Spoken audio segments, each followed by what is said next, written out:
आठवणींचा डोह भाग क्रमांक 2.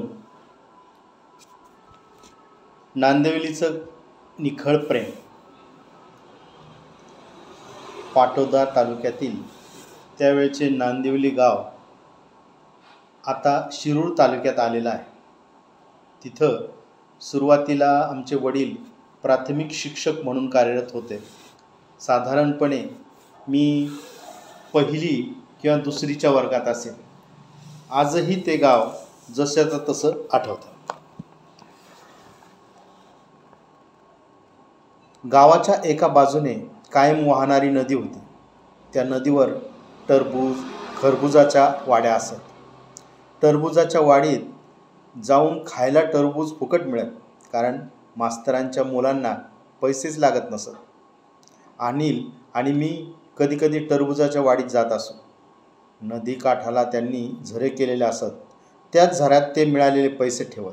5 पैसे, 10 पैसे, 25 पैसे, 50 पैशाची ती नाणी असत. हिरवेगार टरबूज काढून कापून ते देत. आतमध्ये ते लाल भडक निघेल. टरबूज खरबूज खूपच गोड असत.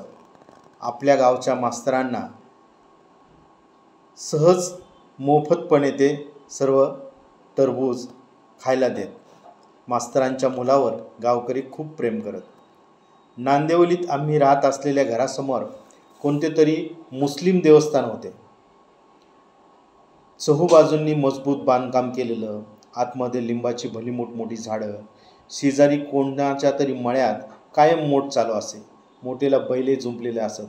मागे पुढे होताना असं वाटायचं की आता हे विहिरीत पडतील. मोठेवाला एका सुरात गाणं म्हणे.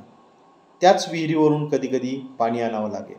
वापरायचं पाणी देण्यासाठी पखालीवाला हाला घेऊन येई.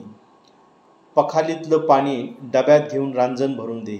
आमच्या आईने त्यावेळी काही कोंबड्याही पाळलेल्या होत्या. पाहुणे आले की त्यातली एक एक कमी होत असे.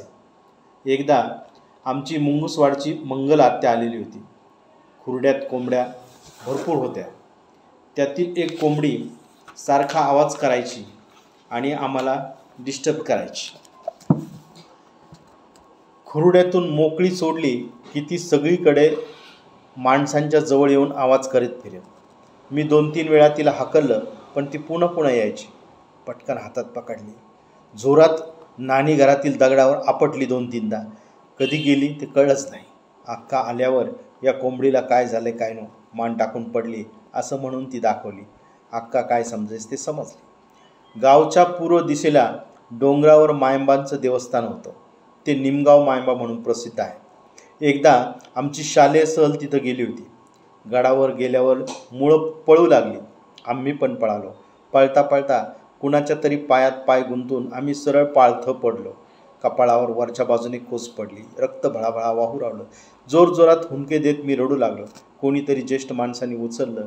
कपाळावरील जखमेत तव्याचं काळं भरलं. तव्याच्या काळ्याची मलमपट्टी होताच पुन्हा मुलांच्या मध्ये मिसळून गेलो. ते भलतं भरलेलं तव्याचं काळं आजही मी डोक्यावर घेऊन फिरतो आहे.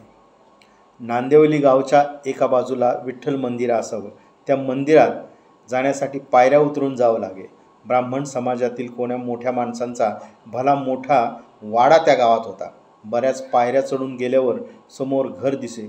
सुतारांचा वाडा, लोहारांचा वाडा, चांभारवाडा आणि राजवाडा असे प्रत्यक्षात अस्तित्वात नसलेले वाडे तिथं होते. कुंभार चाकावर मडके घडवताना दिसे. गुण्यागोविंदाने राहणाऱ्या या गावात चौकात दिव्याचे खांब होते. त्या खांबात कदाचित रॉकेलचे दिवे लागत असावे. लाईट नुकतीच यायला सुरुवात झालेली होती. लाईटचे खांब उभा करण्यासाठी माणसं नांदिवलीमध्ये येत होती.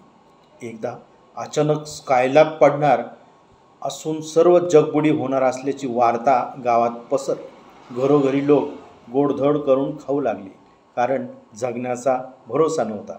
आमच्या घरी बाजरीच्या पिठात गूळ घालून कापण्या करण्यात आल्या होत्या. आम्ही पण वेगवेगळ्या पदार्थावर ताव मारत होतो, पण प्रत्यक्षात तसं काही झालं नाही. त्या गावात लक्ष्मीची यात्रा भरेल. एका वेळी एक बाई 12 बैलगाड्या ओढत असे. त्या बैलगाडीमध्ये बसण्याचा आनंद आम्ही घेतला आहे. गावकऱ्यांचं निखळ प्रेम आज शहरात राहून जाऊन येऊन करणाऱ्या नोकरदारांना कसं मिळणार?